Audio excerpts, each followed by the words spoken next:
So, so as per our last session, we decided to look at HRT, and the question I think Thea, you posed it, was, is it a yes or is it a no? If memory serves me correct.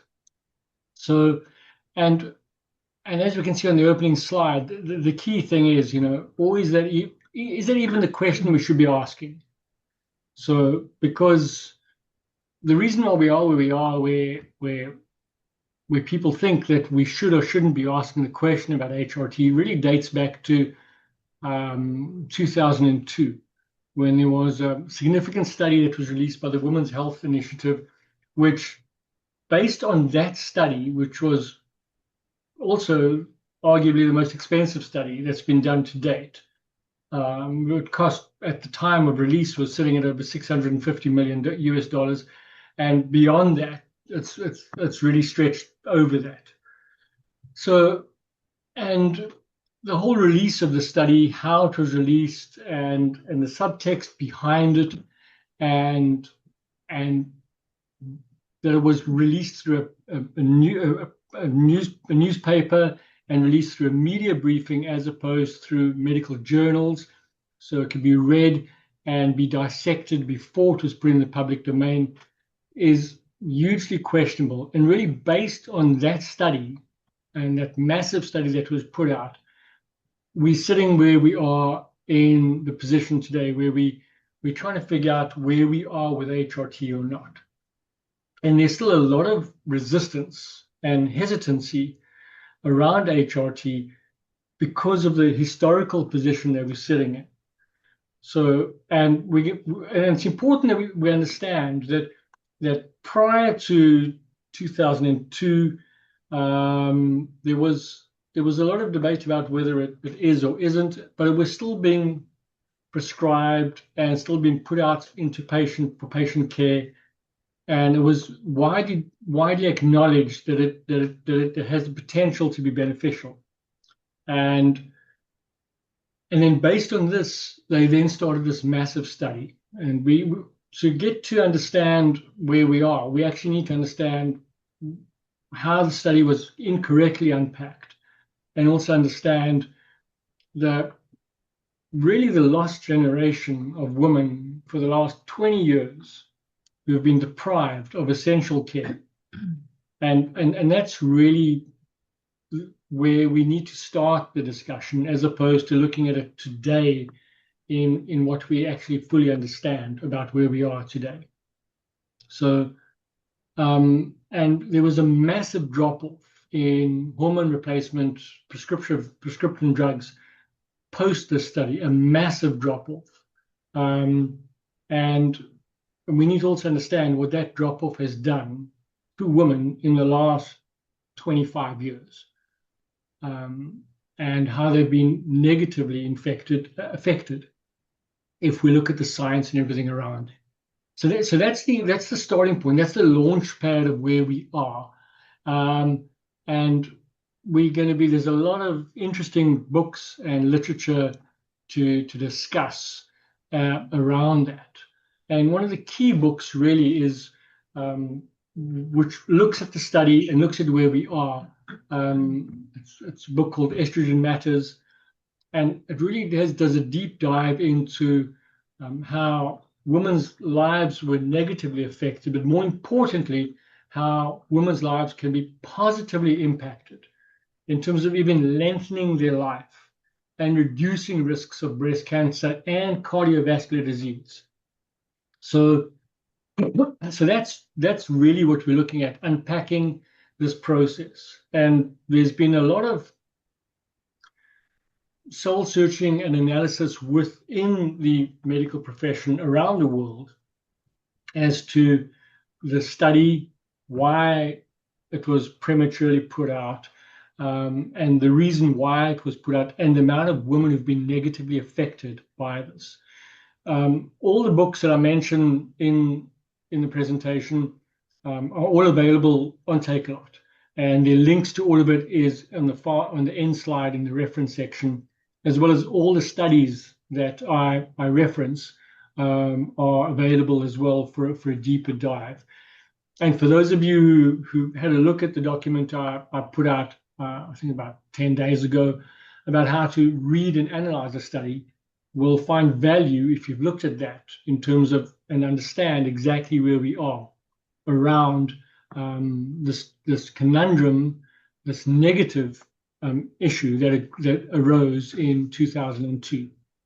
So that's where we're looking at, and so there's been a lot of moving forward on that, to the point of that the Menopause Society, which is a global body based around menopausal issues, pre, peri, menopausal, and post, and they concluded in their significant position statement in 2022 that for healthy women who are younger than 60 and within 10 years of menopause onset, who do not have contraindications, the benefit of treating menopause symptoms with hormone therapy far outweighs the risks. They also noted that hormone therapy remains the most effective treatment for vasomotor symptoms like hot flushes, night sweats, etc. And this was put out by the North American Menopause Society. It's also been endorsed by the International Menopause Society, and it's been endorsed by the Endocrine Society and various obstetrician and gynecological faculties and societies around the world. And they all continue to recommend it as the most effective treatment for short-term treatment of menopausal women who are under the age of 60 or within 10 years of entering menopause. So based around that, we now need to ask the question, what went wrong, and what's the medical profession done in the last 25 years to come to an understanding of why we are where we are. And then moving forward from that, we'll then have a deep dive into the different therapies, the different advantages, the different disadvantages, and all the other additional positive benefits that come out of hormonal treatment. So the kind of HRT has dropped into just hormone therapy. So it's a broad-based understanding of the importance of hormone therapy. And here we're looking at a cross-section of hormone therapies that should be considered and can be diagnosed, not diagnosed, but can be prescribed to women who are sitting within this age bracket. And that's very important for us to understand, especially when we're moving into the health coaching area, to get a good understanding that hormonal therapy is not only in relation to hormonal replacement, but also broad-based hormonal supportive therapy. And I think that is, if we kind of get a different understanding of how the mindset is around that, and don't look at it as we're replacing, but it's supportive hormonal therapy as women are going through menopausal changes and hormone changes within their body, because it affects multiple body systems, not only, as we would traditionally think, the hormonal therapy related to the gynecological and obstetrician field of medicine. So what did the 2002 study get wrong? So effectively, we need to understand that the study was not designed to evaluate whether hormone therapy was good or not. The study was not driven by gynecologists, epidemiologists, endocrinologists, and obstetricians. The study was driven by cardiologists, because what they wanted to understand was, within the broader ambit of hormonal treatment, they wanted to understand how this would affect and impact people on cardiovascular disease. So the focus of the study had nothing to do with investigating hormones for menopause-related symptoms. It was nothing to do with that at all. The entire subset of people within it was excluded And the preponderance of the patients, up to about 75% of them, were in the 50 to 79 years bracket. In fact, 55 to 79 years age was 75% of the patients, which were all already past the initial menopause window, and most of them were postmenopausal already. Mike, So, I yeah. get all of those. My question is, okay, I know we're talking 2002. Nobody sort of inquired any further into this. I mean, we got a newspaper article, we accepted it, and we all moved on and went, "Whoop, we're going to give it a miss." Did no obstetrician or anything sort of go against this and go, "Come on, guys, let's look deeper into what's going on here"? Well, depends on what rabbit holes you dive down here, Dawn. But there was $1 billion invested on a study which was not meant to predict the outcome of HRT therapy at that stage for peri and premenopausal women. The study was designed to look at cardiovascular events around it. So, and as I said, it depends on what rabbit holes you go down here. So there's some articles, cutting articles, very direct articles that have been very critical that this whole study was flawed from the outset, but because so many people, prominent people who staked their reputation on the study, and so much money from pharmacology and government that was invested in the study, they were not willing to claw back or to admit fault, because it would have placed the entire study and all of their professional reputations at risk.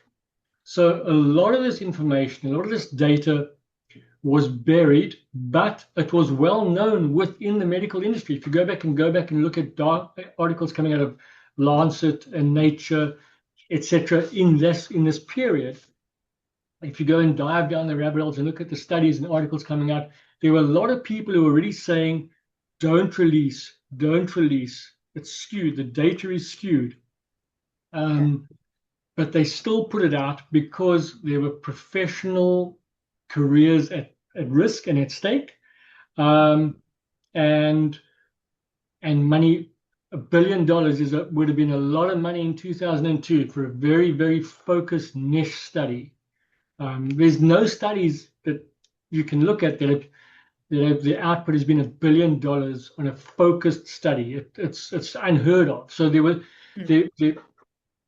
some of the rabbit holes go down that there was a lot of back dealing and a lot of money going into pockets that it shouldn't have gone into.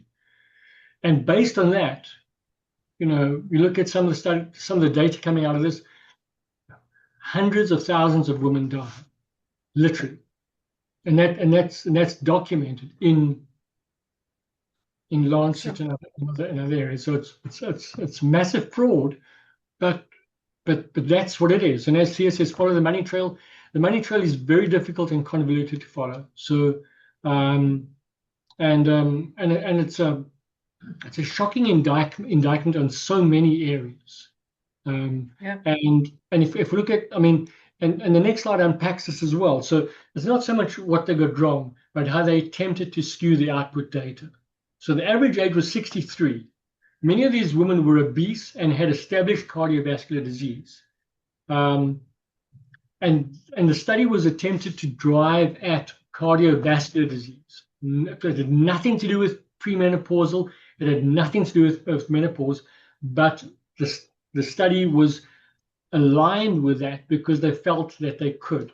So we can't relate any of the evidence from the study to any patients because it doesn't cover premenopausal and who are younger, because the cutoff age or the cusp age on premenopausal, perimenopausal against the menopause is 51. That's the medical cutoff age. So here we're looking at 74% of patients will be between the ages of 60 and 79. The study has got no significance, none whatsoever. And And the results of the study also then showed a perceived increased risk of breast cancer. But then you look at the deep end of the study and the analysis of those women in the subset who would fall into those premenopausal, perimenopausal, menopausal women, the increased risk of breast cancer taking HRT is similar, as the bottom line says there, with the increased risk of drinking a couple of glasses of wine a night or being overweight. So there is no increased risk whatsoever, nothing at all.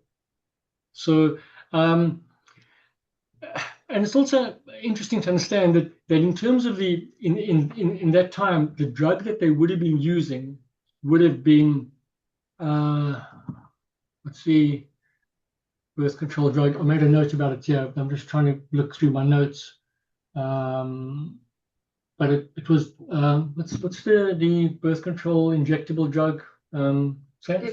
Depo-provera would have been the drug of choice that they would have used in the study as for that. And Depo-provera is shown to have significant adverse effects to be used for HRT therapy.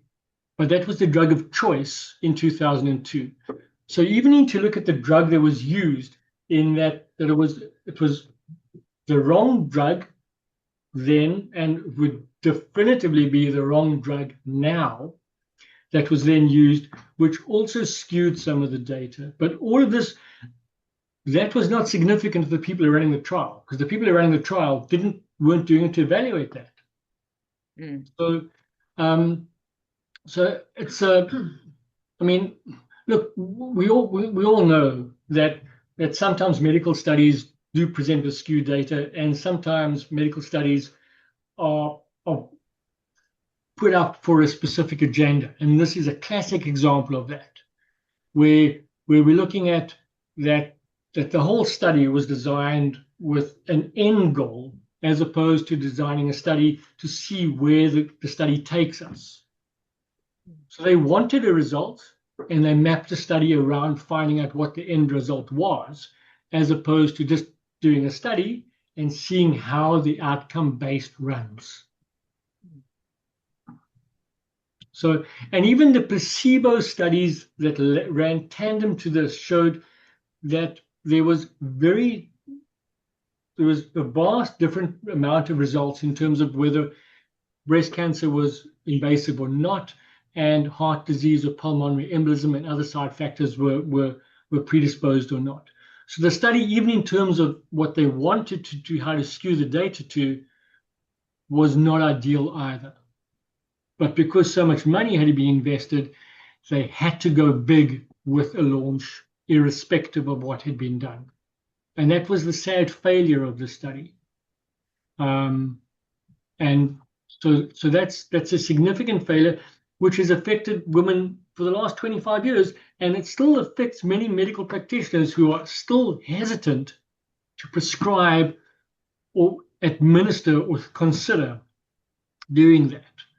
And if we look at them, so the damage report is many women who abandoned HRT, they then turn to complementary medicine or bioidentical hormones, which they perceive to be safer, but which there was very limited evidence or efficacy and no evidence of safety.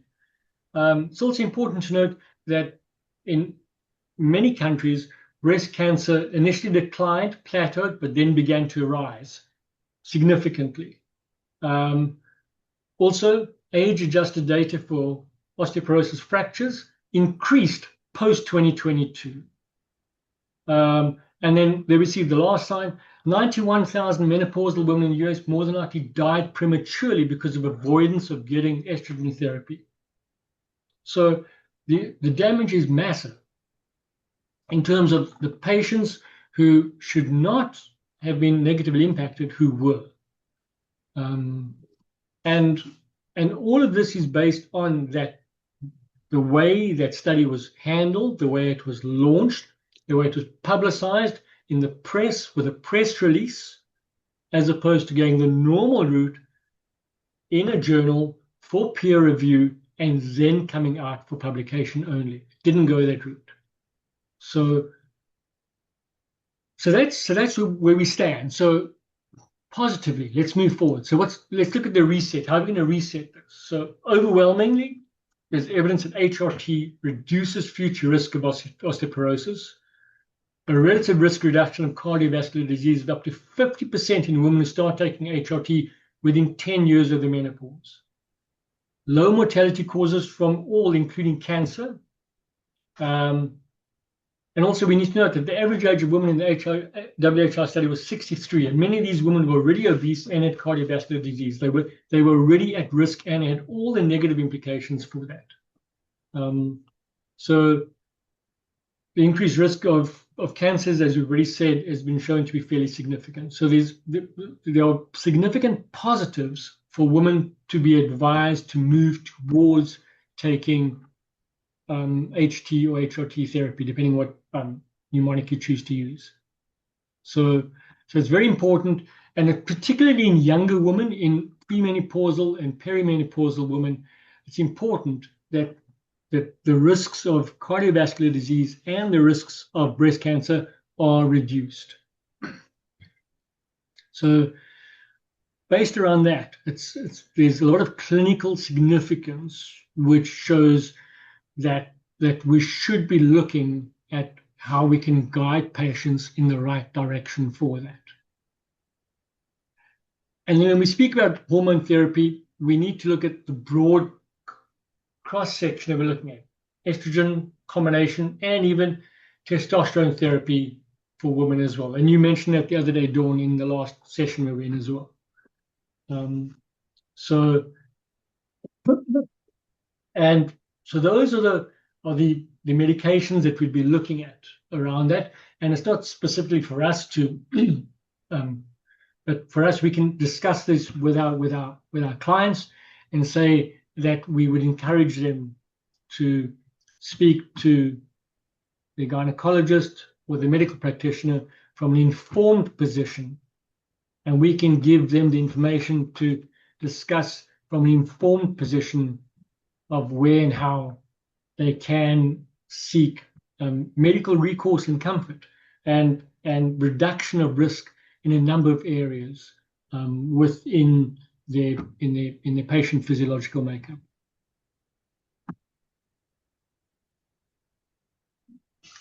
So what's also important now to look at is that there's been a lot of other very interesting studies that have come out now that they're doing a far more deeper, far more constructive dive into hormone therapy and particularly into estrogen, and which is very important when we look at that the benefits of estrogen for women would be longevity, reduction of cardiovascular disease, which is also why when looked at this process correctly, women generally tend to live longer than men because of the protective place that estrogen plays within their whole physiological and chemical makeup. So hormone therapy has been shown to be associated, inversely associated with the onset of young onset breast cancer, but estrogen therapy has shown to reduce this risk. So it's important that we see that we also can find ways of reversing our protein or proteomic clock, which hormone therapy has been shown to do. So there's hormone therapy related to breast cancer has been shown to cause a significant reduction. And estrogen alone was shown to reduce young onset breast cancer. And that's a fairly large subset, 460,000, and the mean age of 42, which is way before the age of 51, where menopause is the trigger.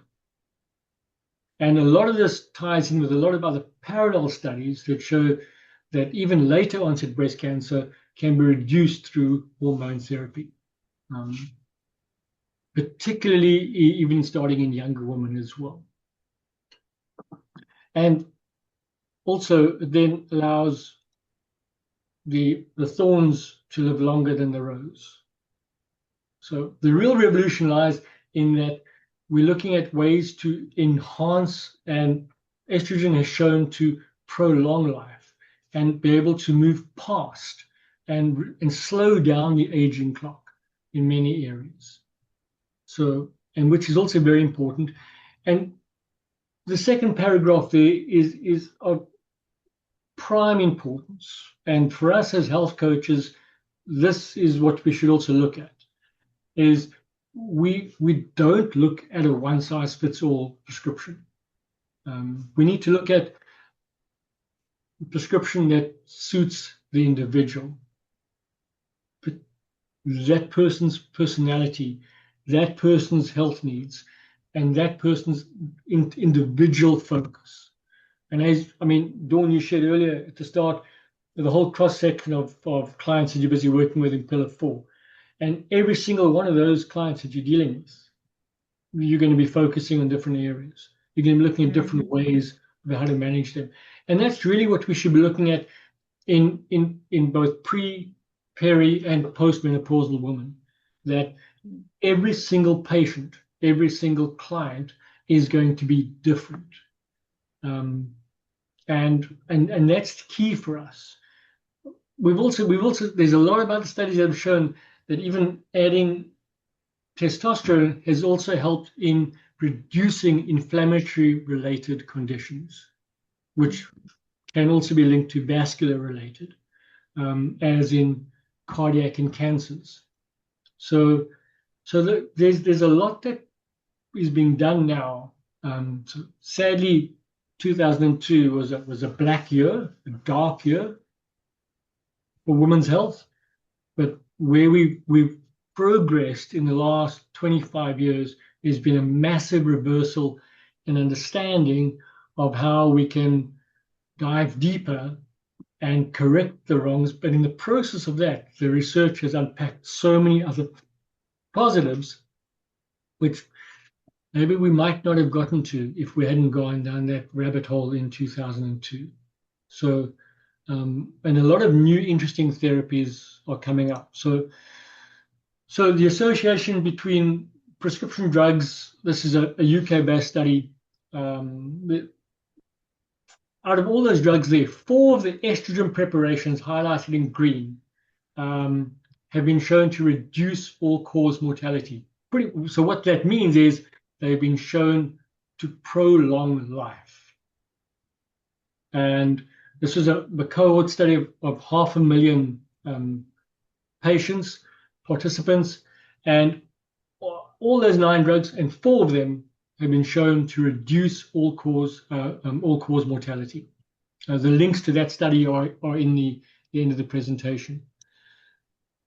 And we look at the organ, the clock of aging. We look at, on the left-hand side is estrogen is introduced. On the right-hand side is the menopause era that the patients are going into. We can see there how estrogen at this stage can slow down the pace of aging in the immune system. Look at the key big ones, the livers, the arteries, how it can slow down the pace of aging.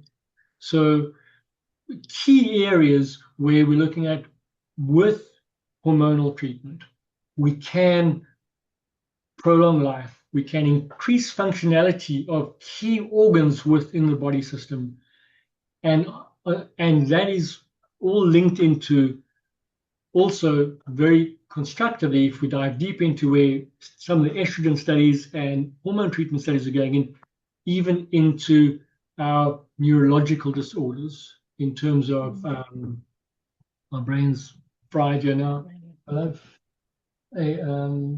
Alzheimer's and dementia.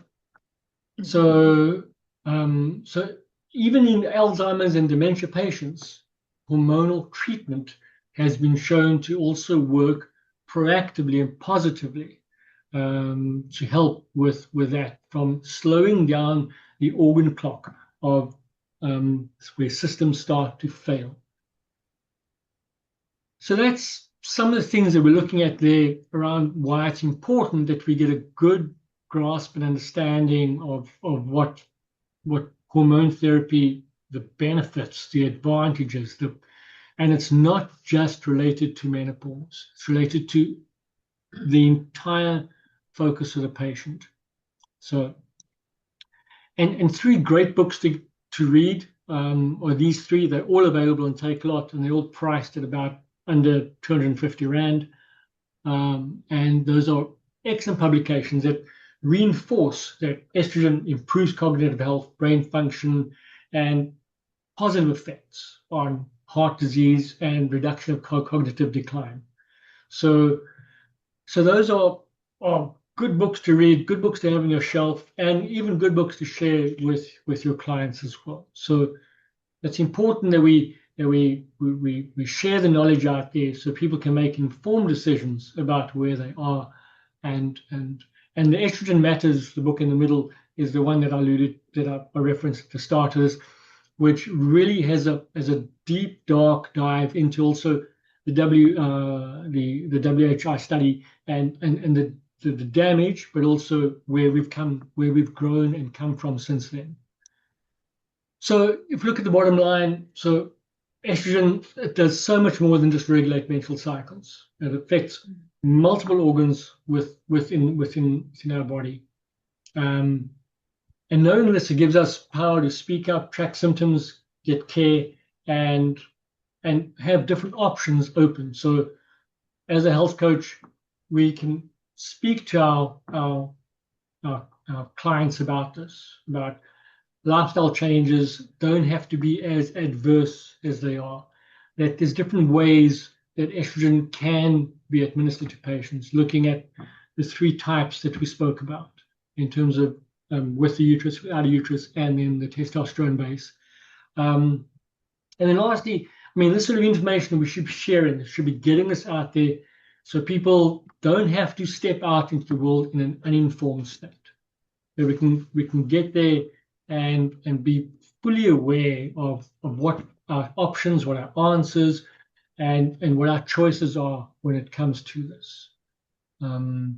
Sorry, go back 2 slides. How long ago was that, Mia? Where are you? Talk to me.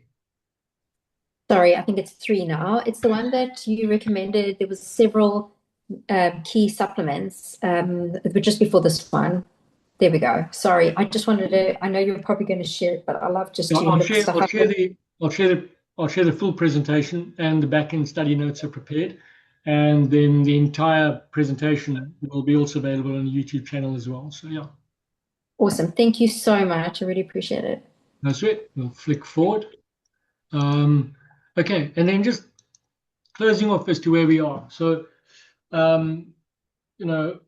we need to look at the protective effects of estrogen, which largely accounts for why women tend to develop heart disease about 10 years later than men. So, but it's not just that, it's the immune system, decreased bone health, and all of these are the challenges that we need to look at. The last line is also very important. There's been a lot of studies on ovary transplants in the animal world, and there's also been a significant number of studies about, which I'll tell about other studies now. So yeah, how lifespan is extended with ovarian transplants. So, okay, we haven't got to that point yet in the real world, but in the mouse world, it is shown to be very effective. That it can be worked. For now, we need to look at estrogen replacement, and that's our most attractive alternative on the table at the moment. There's also been a number of very interesting studies. There's a link posted also at the end of this, published in Nature, the Nature Medical Journal, where we've got definitive proof that in the canine world, that dogs who've had a full hysterectomy at a very young age present with a larger cohort of complications compared to female dogs that didn't have a full hysterectomy in their very young years. And there's quite profound studies done within the canine world about this in terms of bone degradation, in terms of cardiac-related problems, and in terms of early cognitive decline in the dog world. And so that's also, if you want to read an obscure study, the link's also posted in the end of this. So there's a lot of interesting things to look at, but what's important is that we share the knowledge, we let people make informed decisions around proven science and proven evidence about where we are around this.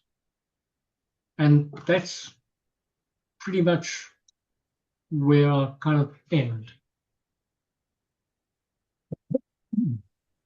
I'll stop sharing and then we can open for debate and conversation. What about estrogen dominance? What about the estrogen that we get in from our meat and milk and things like that?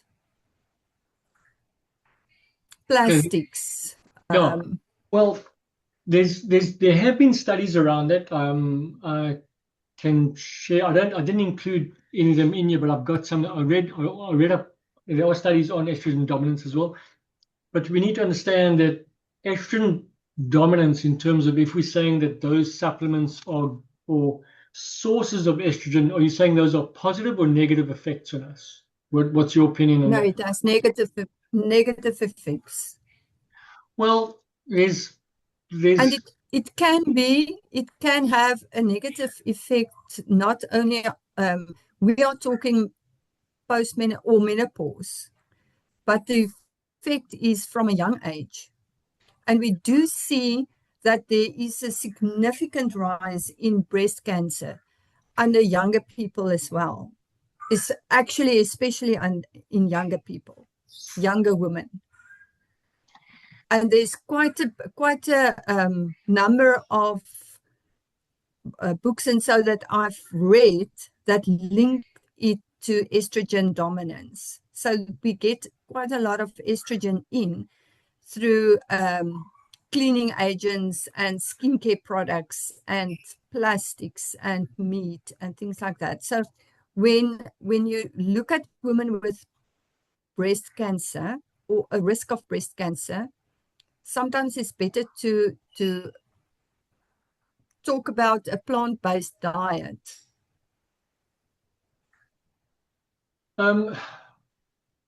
My understanding of estrogen dominance is it's not a proven science, and there's nothing definitive about it, and it's predominantly either anecdotal and or experiential, without having a deeper understanding of the patients. In some of the studies that I've read about it, is that it's very difficult to draw a correlation. So we need to understand that causation does not equate to correlation. So merely that because there's a potential causation of a particular drug, substance, or chemical, it does not have to definitively correlate to an end negative output.